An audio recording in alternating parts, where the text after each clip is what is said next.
6 here, and on this February 22nd, that's what we're talking about. We're talking about the Miracle on Ice. In honor, since it is very topical, of the Winter Olympics that are going on right now. What is the Miracle on Ice? The Miracle on Ice refers to a medal round game during the men's ice hockey tournament in the 1980s Winter Olympics in Lake Placid, New York. It was played between the hosting United States and the defending gold medalist, the Giant, the legendary Soviet Union team. The Soviet Union had won the gold medal in 5 of the 6 previous Winter Olympic Games and were the favorites to win once more in Lake Placid. This was a true David and Goliath story. The team consisted primarily of professional players with significant experience in international play, whereas the United States team was led by coach Herb Brooks, consisted exclusively of amateur players, and was the youngest team in the tournament and in U.S. national team history. In the group stage, both the Soviet Union and the U.S. teams were undefeated. The U.S. had several notable results, such as a draw against Sweden and an upset victory over second-placed favorite Czechoslovakia. The Soviet team. The Soviet Union entered the Lake Placid Games as the heavy favorite, having won the previous 4 ice hockey game gold medals dating back to the 1964 Games. Soviet Championship League at the time was on par with the NHL. Soviets were led by legendary players in world ice hockey, such as Boris Mikhailov, who was the top-line right-winger and team captain, Vladislav Teretik, who was considered to be the best goalie in the world at the time, as well as speedy and skilled Valery Kharlamov, as well as talented and young dynamic players who were excellent shot on goals, such as defensive men Vyacheslav Vetisov and forwards Vladimir Krutov and Sergei Makarov. I apologize for butchering those Russian names. From that team, Tretiak, Kharlamov, Makarov, and Festov would eventually be enshrined in the Hockey Hall of Fame. Many of the Soviet players had gained attention in the Summer Series 8 years before, and in contrast to the American players who were the de facto seasoned professionals with long histories of international play and success. The American team, the underdog, the David to the Goliath, the prodigal son, if you will. U.S. head coach Herb Brooks had tryouts in Colorado Springs in the summer of 1979. Of the 20 players who would eventually make the final Olympic roster, there was Buzz Schneider, was the only one returning from the 1976 Olympics team, and as well as 9 other players who had played under Brooks at the University of Minnesota, which included Rob McClellan, Mike Ramsey, and Phil Verchikov, while 4 more players were from Boston University, who included Dave Silk, Jack O'Cullen, goalie Jim Craig, and team captain Mike Rosen. Boston University and Minnesota were perennial rivals in college ice hockey at the time, and the hostilities carried over to the Olympic team for the first few months, and this made training very difficult, and there was a lot of aggression and disbelief that they could beat such a team as the Soviet Union or even Czechoslovakia. However, the captain as well as the head coach would put a stop to that through vigorous tests and unity exercises. And the average age of the U.S. team at the time was 21 years old, making it the youngest team in the U.S. team history to play in the Olympics, and would also be the youngest team in the Olympic tournament that year. The beginning of the game. The beginning of the game did not look good. The first period ended with the game tied 2-2, which was impressive in its own. However, after 2 periods, the Soviet Union led 3-2.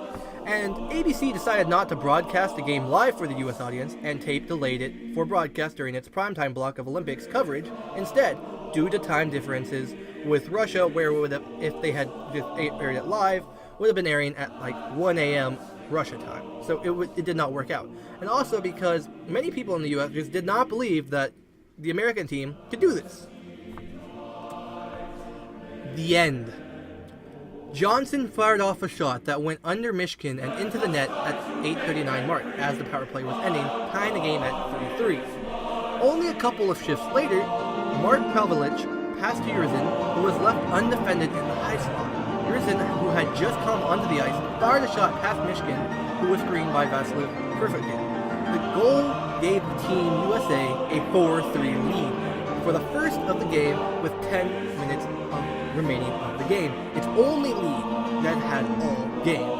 As the U.S. team tried to clear the zone, the crowd began to count down the seconds left. They are going frantic, they are scrambling, but they are staying calm at the same time. They just want to hold on to this slight lead that they have for the last few seconds of this game so that they can go on, so that they can win, so they can show that the Americans can beat the Russians, that anyone can try and do their best if pushed to.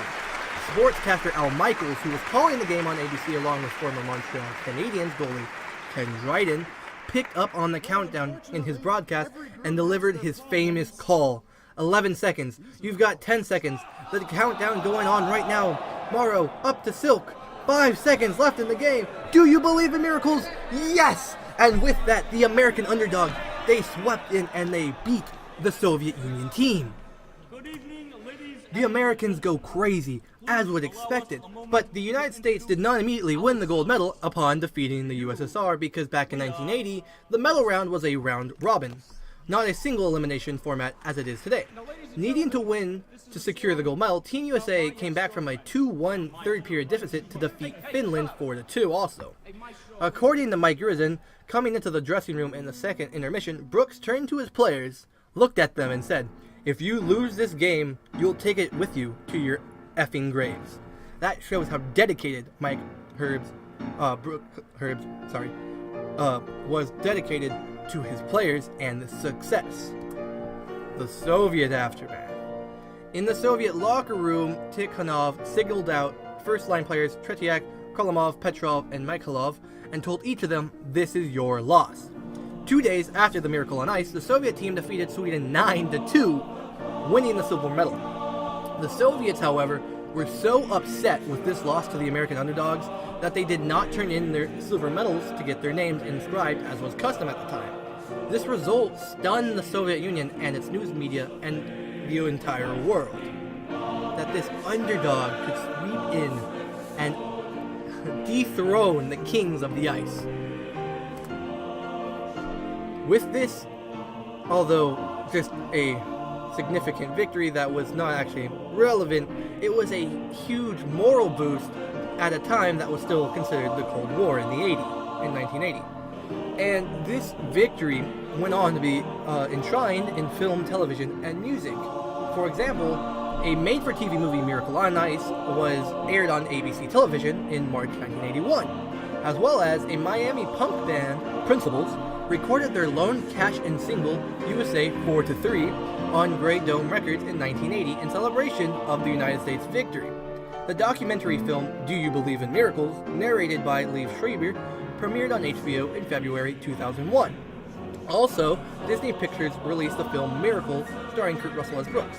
Al Michaels even recreated his commentary for most of the games. The final 10 seconds and his famous "Do You Believe in Miracles" call out were used from the original broadcast because they just figured they could not ask him to recreate that pure joy and emotion that he used in that original call out. And the documentary of Miracles and Men, which was directed by Jonathan Hawk, premiered on ESPN on February 8, 2015 as part of the channel's 30 for 30 series. The film was also the Disney Pictures film, Miracle, was dedicated to Herb Brooks, who died shortly after principal photography was completed. So in honor of his passing and his great work with the amateur team, they dedicated that film to him. Thanks for watching. This has been Shield Brother 6 with another weekly dose of history. I hope you enjoyed the rest of the Winter Olympics. I hope you enjoyed this video. As always, please leave a like or leave a dislike. If you have a comment, suggestion, or concern, you can leave that down below in the comment section. And feel free to hit that subscribe button for me. And as always, I'll catch you next time.